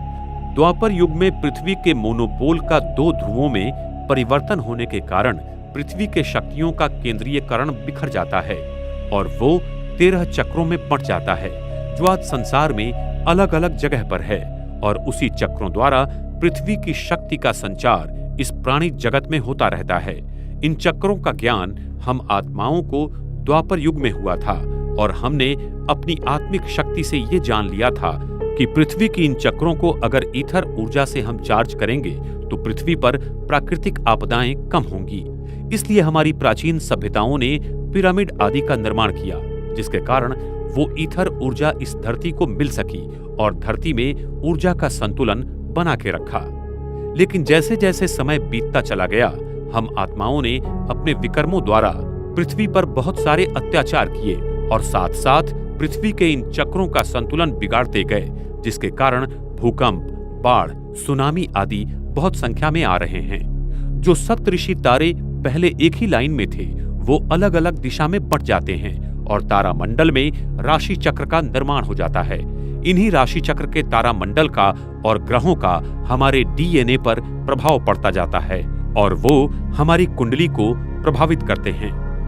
जब हम देह अभिमान में आ गए, तब यही ग्रह और तारे हमारे जीवन की स्थिति को परिवर्तित करना शुरू कर देते हैं। यही ईथर शक्ति हमारे डीएनए की संरचना करते हैं और डीएनए फिर भौतिक शरीर का निर्माण करती है। यही कुंडलिनी शक्ति जो सतयुग में सहस्त्रा चक्र में थी, वो फिर से आज्ञा चक्र तथा द्वापर युग में हृदय चक्र और कलयुग में मूलाधार चक्र में आकर बैठ जाती है, जिसको जागृत कर फिर से सहस्त्र में ले जाने का पुरुषार्थ योगी हठयोगी करते रहते हैं। ये कुंडलिनी शक्ति ईथर शक्ति का सूक्ष्म रूप है जो विज्ञान अभी तक नहीं खोज पाया। विश्व की घनता बढ़ने के कारण विश्व का प्रसारण होने लगा, जो वैज्ञानिकों को अभी दिखाई दे रहा है। अधिक घनता होने के कारण ईथर ऊर्जा हर प्राणी मात्र में घटती जा रही है। इसके लिए अनेक आविष्कार किए जा रहे हैं। द्वापर युग के शुरू में मैटर और एनर्जी परिवर्तित होकर डार्क मैटर और डार्क एनर्जी बन जाती हैं, जिसे अभी वैज्ञानिक खोज रहे हैं। जिसका मुख्य कारण है हमारी संकल्प शक्ति, जिसमें आत्म अभिमानी की वजह देह अभिमानी की जागृति आ जाती है और हमारे विचार प्रकृति को अपवित्र बना देते हैं। हमारी पवित्रता ही प्रकृति के सारे तत्वों को नियंत्रित करती है। जब हम पवित्र थे तब प्रकृति हमारी दासी थी, और अभी जब हम अपवित्र बने तब हम प्रकृति के दास बने। हम आत्माओं की मानसिक शक्ति, जो सतयुग में ब्रह्मांड की पिंडीय शक्ति के साथ सृष्टि पर खड़ी थी, वो द्वापर युग में अलग अलग हो जाती हैं। द्वापर युग में हम अपने आप को शरीर समझने के कारण दुखी और अशांत हो जाते हैं। हम आत्माओं का तीसरा नेत्र बंद हो जाता है। ईश्वर की प्रार्थना करते हैं और उसे ढूंढते रहते हैं। इसी द्वापर युग से हर धर्म संस्थापक आकर अपने अपने धर्म की स्थापना करते हैं। सभी धर्म आत्माओं ने ईश्वर की आराधना, प्रार्थना, ध्यान सिखाया और कर्मों के गुह्य गति का ज्ञान समझाने का प्रयास किया। तब से पाप पुण्य की परिभाषा प्रचलित हुई। जो हम आत्माएं सतयुग त्रेता युग में जीरो विजन में थीं, वो द्वापर और कलयुग में नैरो विजन में चली गई। अभी संगम युग में हम अभी एरो विजन में हैं। धर्म सत्ता, राज सत्ता, विज्ञान सत्ता और श्रेष्ठ कर्मों की सत्ता सतयुग और त्रेता युग में एक के हाथ में थी। वह द्वापर और कलयुग में अनेक सूत्र में बिखर जाती हैं और अल्प लोगों में बट जाती हैं, जिससे हम दुखी और अशांत हो जाते हैं। पृथ्वी जो सतयुग में कमल जैसे खिली हुई थी, वो फिर द्वापर युग में ऑप्टिकल रेडियल बन जाती है, जिससे वो उसे गोल दिखाई देती है और फिर आगे चल के कमल जैसी बन जाएगी। द्वापर युग के आरंभ में हमारी पवित्रता भंग होने के कारण हमारे शरीर के डीएनए की संरचना में परिवर्तन आ जाते हैं और हमारे मस्तिष्क में सूक्ष्म कृष्ण विवर बन जाता है। न्यूट्रॉन कणों के केंद्र में कृष्ण विवरों का निर्माण हो जाता है। हमारा डीएनए जो 100% पवित्र था और जिसमें ईथर शक्ति की अपने शरीर में सदा विद्यमान बनाने की यंत्रणा थी, वो समय अनुसार नष्ट हो जाती है और 10% ही जागृत रह जाती है और 90% बंद हो जाती है। इस 10% भाग में हमारे पूर्व जन्म के कर्म, संकल्प की रिकॉर्डिंग बंदिस्त हो जाती है और उसी की बदली संरचना के कारण जो डीएनए का 10% भाग होता है, उसका निर्माण होता है और उसके हिसाब से हमारे शरीर का निर्माण होता है। आज भी वैज्ञानिक मानते हैं कि 90% डीएनए जैसे कि मरा हुआ है और वही मात्र 10% डीएनए के भाग को बना देता है। वो कैसे, इसका उत्तर आज के वैज्ञानिकों के पास नहीं है। कलयुग। कलयुग के अंतिम समय पर स्वयं परमात्मा 1936 में इस भारत भूमि में साकार प्रजापिता ब्रह्मा के तन में प्रवेश करते हैं और उनके द्वारा इस सारे ब्रह्मांड के आदि, मध्य और अंत के कर्मों का ज्ञान देते हैं, जिसे दिव्य अवतरण कहा जाता है। जब स्वयं परमात्मा भारत भूमि पर आते हैं, तब उनके सर्वोच्च ईथर शक्ति के भंडार होने के कारण इस भारतीय भूखंड की चुंबकीय शक्ति बढ़ने लगती है। इस ईथर ऊर्जा के कारण वैज्ञानिकों को E=mc² आदि अनेकानेक शोध लगने शुरू हो जाते हैं। पृथ्वी का केंद्रीय गुरुत्वीय बल बढ़ने का कारण है विश्व का गुरुत्वीय केंद्रीय बल, जो ब्रह्मांड में ध्रुवीय तारा के ऊपर बना हुआ है। वो विश्व का प्रसारण होने के कारण तथा अवकाश ब्रह्मांड की चक्रीय गति बढ़ने के कारण धीरे धीरे नीचे आ रहा है। ये ध्रुवीय तारा आने वाले समय में पृथ्वी के बहुत करीब आ जाएगा, जिसके कारण उसकी स्वर्णिम प्रकाशमान ईथर ऊर्जा से प्रकृति के मूलभूत ऊर्जा का बहुत बड़ा परिवर्तन होगा। जैसे सिलिकॉन जो सेमीकंडक्टर है, वो बैड कंडक्टर बन जाएगा और दुनिया के सारे संगणक और इलेक्ट्रॉनिक साधन बंद हो जाएंगे। सारी इलेक्ट्रॉनिक प्रणालियां बंद होने के कारण दुनिया में हाहाकार मच जाएगा और साथ साथ यूरेनियम आदि धातु में अपने आप विकेंद्रीकरण होना शुरू हो जाएगा, जिससे दुनिया भर में बने हुए आणविक शस्त्रों का अपने आप विस्फोट हो जाएगा, जिससे सृष्टि पर महापरिवर्तन की प्रक्रिया शुरू हो जाएगी। सृष्टि परिवर्तन की प्रक्रिया का पहला चरण आणविक शस्त्रों के भयंकर विस्फोट से सृष्टि परिवर्तन की अनेक प्रक्रिया को उत्तेजित करेगा। अणु बॉम्ब, हाइड्रोजन बॉम्ब का प्रचंड विस्फोट पृथ्वी पर छोटे सूरज का काम करेगा। आणविक बॉम्बों से करीब 10 लाख डिग्री सेल्सियस तापमान थोड़े समय के लिए हो जाएगा, जिसे सारे धातु, मनुष्य, संपत्ति, वस्तुएं और पर्वत आदि विस्फोट होकर पिघल जाएंगे।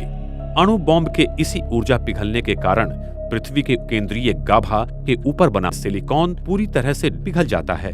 पृथ्वी के समुद्र में बर्मुडा और फॉर्मोसा ट्रायंगुलर क्षेत्र हैं।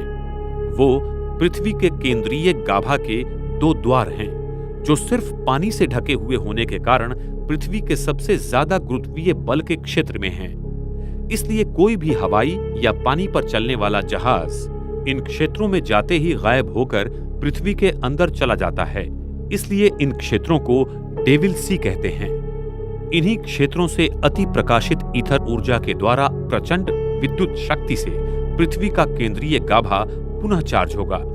अंत में इस अति प्रकाशित ईथर ऊर्जा की शक्ति से पृथ्वी के चुंबकीय गाभा के बीच का विद्युत विरोधक द्रव्य पिघल जाता है, जिससे सारी पृथ्वी की चुंबकीय शक्ति में परिवर्तन आ जाएगा और यही परिवर्तन पृथ्वी के दोनों ध्रुवों को समाकर एक ही मोनोपोल में परिवर्तित कर देगा।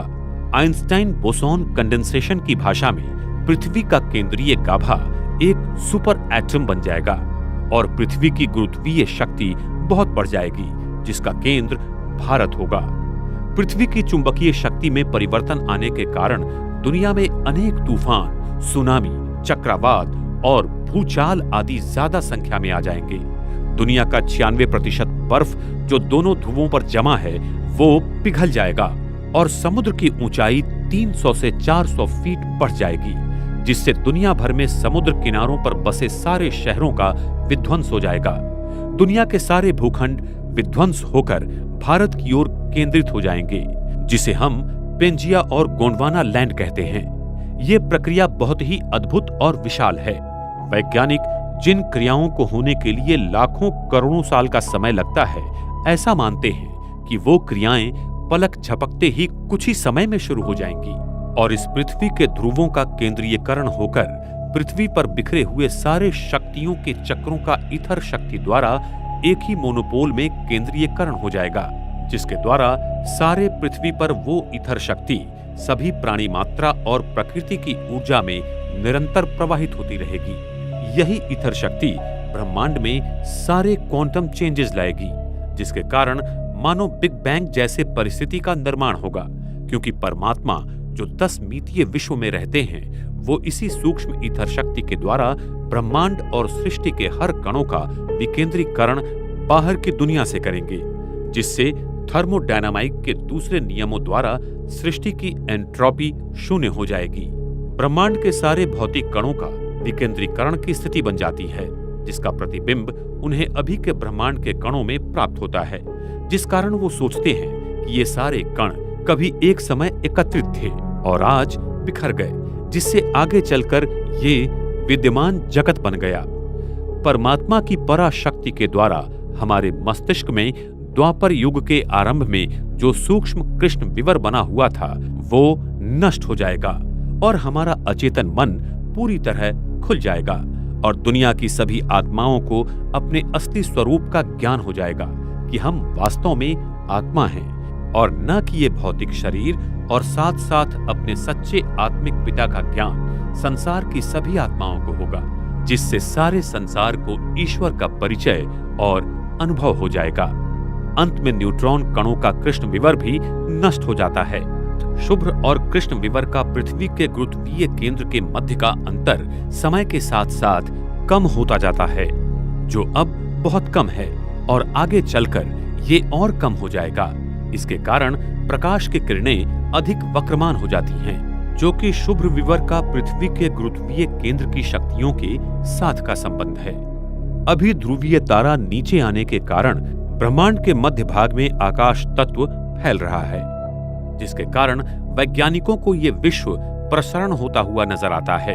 उन्हें आकाश गंगा एक दूसरे से अधिक दूर जाती दिखाई दे रही है।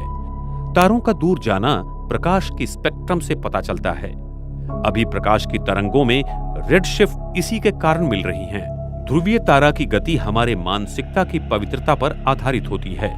द्वापर युग से लेकर कलयुग तक हमारी पवित्रता में निरंतर गिरावट आने के कारण हमारी कुंडलिनी शक्ति, जो सतयुग त्रेता युग में सहस्त्र चक्र में थी, वो आज्ञा चक्र, फिर हृदय चक्र और अभी कलयुग में मूलाधार चक्र में आ जाती है। इसके कारण ध्रुवीय तारा भी धीरे धीरे नीचे आना शुरू हो जाता है और साथ साथ पृथ्वी के संग उसका केंद्र बिंदु थोड़ा झुकना शुरू हो जाता है, जो अभी कलयुग में 23.5 अंश तक आ जाता है।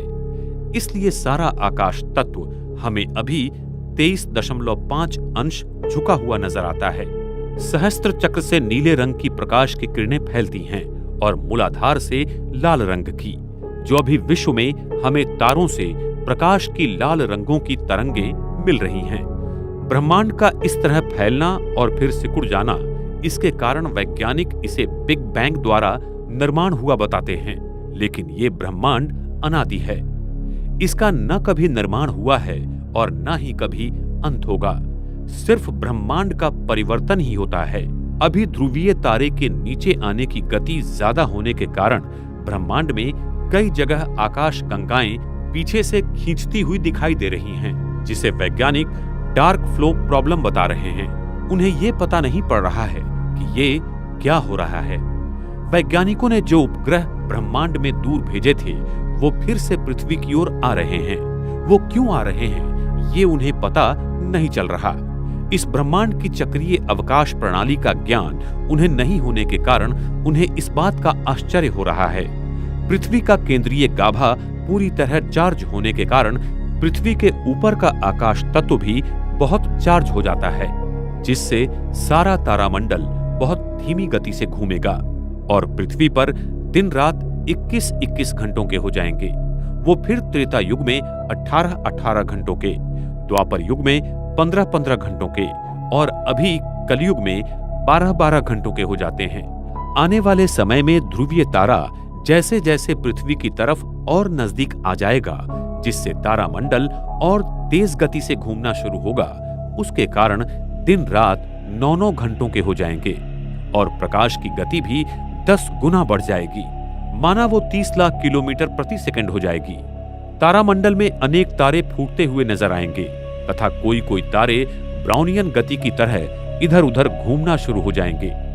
ध्रुवीय तारा की ईथर ऊर्जा के कारण पृथ्वी के ऊपर बने अवकाशीय प्रणाली में जो कृष्ण विवर बने हुए थे, वो नष्ट हो जाएंगे और संसार को दक्षिण ध्रुव के बाहर के खंडों का ज्ञान हो जाएगा तथा सारे छोड़े गए उपग्रह इसी धरती पर, इस अनजान भूमि पर गिरे हुए मिलेंगे और इस अनजान भूमि पर जो पशु प्राणी रहते हैं, वो इस जगत में आने का प्रयास करेंगे। अभी भी उस जगत में डायनासोर जैसे प्राणियों का वास्तव्य है, जिसका निर्माण कलयुग की शुरुआत में पेशियों में जीवन ऊर्जा कमी होने के कारण प्रकृति की कार्बन तत्वों से शुरू हो जाता है। दक्षिण ध्रुव की विद्युत चुंबकीय शक्ति के कारण इस बार चक्रीय अवकाशीय भौगोलिक संरचना के कारण वो यहाँ आ नहीं सकते और हम वहां जा नहीं सकते। जब कृष्ण विवर नष्ट होगा, तब ये सारी जाति प्रजाति ईथर ऊर्जा के कारण नष्ट हो जाएंगी और इनकी देह पृथ्वी के भूखंडों में दफन होने के कारण हमें अगले कल्प में फिर से तेल, कोयला व गैस आदि प्राप्त होंगे।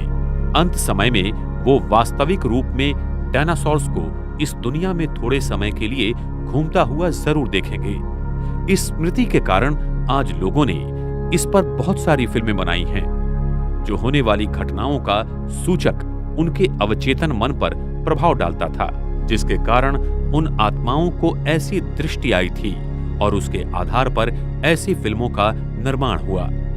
जब ध्रुवीय तारा की शक्ति के साथ साथ वो पराभौतिक ईथर शक्ति O9, जो अति शक्तिशाली और दिव्य भूत है, उसकी शक्ति सारे ब्रह्मांड के 5 तत्वों के कणों में मिल जाएंगी, जिससे तत्वों के कणों का विकेंद्रीकरण होना शुरू हो जाएगा और साथ साथ परमात्मा और अन्य पवित्र आत्माओं का आत्मिक बल इस ब्रह्मांड में ऊर्जा का केंद्रीयकरण करेगा, जिससे विश्व की अनावश्यक ऊर्जा शून्य हो जाएगी। और थर्मोडायनेमिक सिद्धांत के दूसरे नियमानुसार विश्व में ऊर्जा का केंद्रीयकरण बाहरी शक्ति से होगा, जिससे ये सारा ब्रह्मांड ईथर शक्ति के द्वारा पुनः रीसेट हो जाएगा। ये अति शक्तिशाली ईथर O9 ईश्वर का अपना पारसमणि है, जो अति सूक्ष्म दैव भूमि के संरचना के द्वारा सारे तत्वों को शुद्ध रूप में लाता है। प्रकृति का हर भौतिक कण अपनी पूर्ण ऊर्जा स्वरूप में आ जाएगा।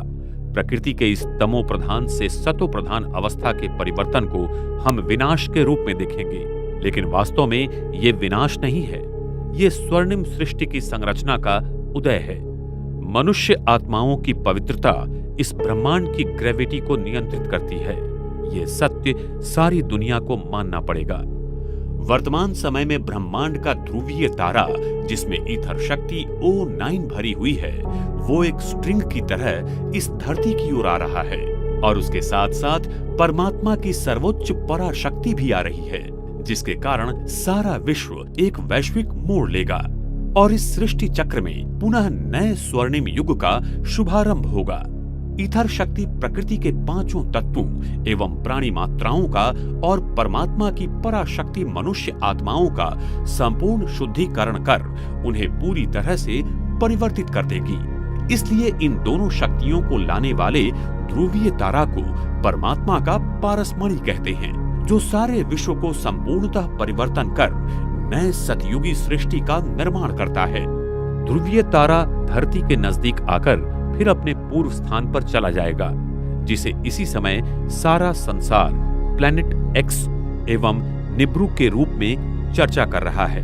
वो भी पृथ्वी के नजदीक से आकर चला जाएगा। ध्रुवीय तारा के अपने स्थान पर जाने के बाद सारे ब्रह्मांड का विस्तारीकरण रुक जाएगा और साथ साथ केंद्रीय गुरुत्वीय बल शून्य हो जाएगा और ब्रह्मांड फिर अपने पहले के स्थान में आ जाएगा। सारी आकाश गंगाएं, तारे, सूर्य, चंद्र आदि पृथ्वी पर सतयुग में जैसे घूमते थे वैसे ही घूमना शुरू कर देंगे। प्रकाश की गति धीमी होने के कारण पृथ्वी के दोनों ध्रुवों पर भेजे गए सारे उपग्रह नजर आने लगेंगे, जिससे पृथ्वी गोल नहीं बल्कि चकती रूप में है। ये अद्भुत सत्य सारे संसार के सामने आ जाएगा। प्रकृति तथा विराट ब्रह्मांड की ये क्रिया अति विशाल और अद्भुत गोपनीय है, जिसे आज तक कोई नहीं जान पाया। ये सारे सत्य हमें आने वाले समय में प्रत्यक्ष मिलेंगे। माउंट आबू, सृष्टि परिवर्तन की प्रक्रिया का स्थान। पृथ्वी की सारी प्राचीन संस्कृतियां जैसे इजिप्ट के पिरामिड्स, ईस्टर आइलैंड, माया संस्कृति के पिरामिड्स आदि पृथ्वी के ले लाइन पर विकसित हुई हैं। प्राचीन संस्कृतियों ने इन्हीं स्थानों से पृथ्वी के चुंबकीय गाभा को ईथर ऊर्जा मिलने वाली वास्तुशिल्पों का निर्माण किया था, जिससे पृथ्वी को वो ईथर शक्ति मिल सके। अगर इन्हीं स्थानों को एक रेखा से जोड़ा जाए तो उस पर माउंट आबू, ये भारत का स्थान अरावली पर्वत में आता है। इस स्थान के अक्षांश और रेखांश देखा जाए तो 24 नॉर्थ अंश और 72 ईस्ट अंश पाए जाते हैं। ध्रुवीय तारा का पृथ्वी के साथ का 23.5 अंशों का झुकना और आकाश तत्व पृथ्वी के साथ 72 अंशों में उठना इसी माउंट आबू स्थान पर मिल जाता है, जो पृथ्वी का अभी केंद्र बिंदु है। तो विश्व परिवर्तन की प्रक्रिया यहीं से शुरू होती है।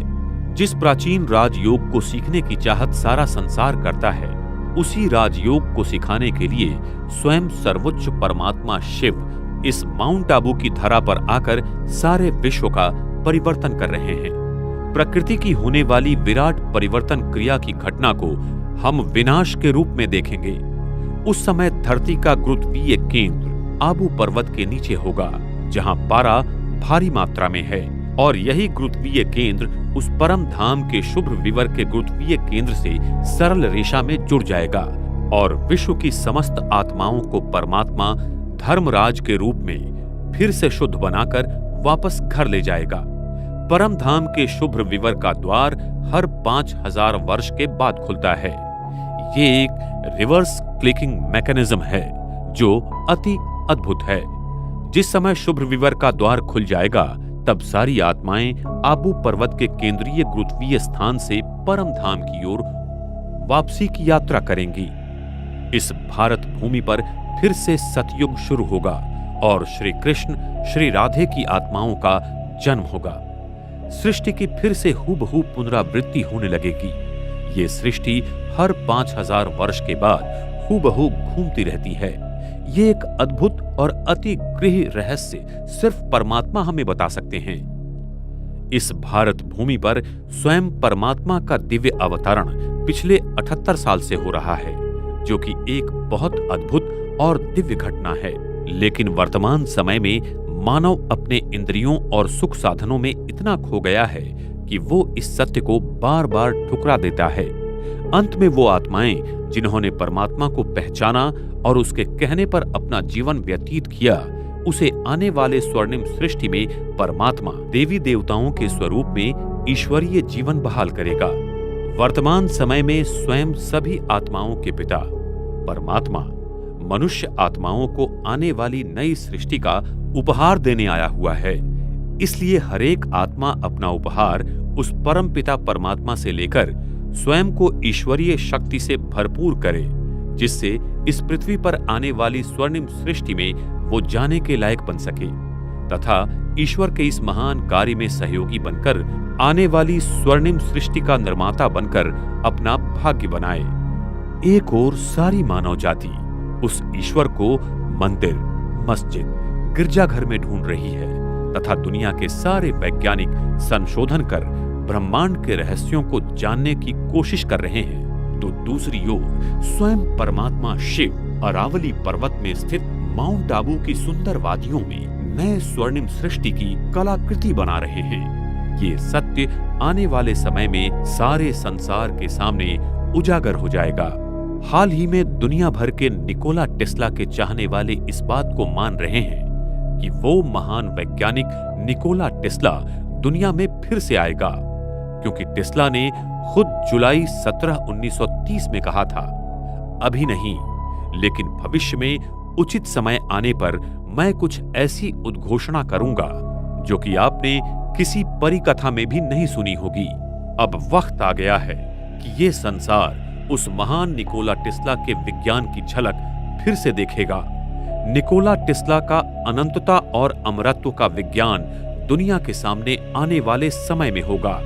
आने वाली अद्भुत और दिव्य स्वर्णिम दुनिया के लिए विज्ञान और पराभौतिक शक्ति दोनों दिव्य कार्य करेंगे और इस विश्व में आध्यात्मिकता और विज्ञान का संगम होकर एक नए स्वर्णिम युग की शुरुआत होगी।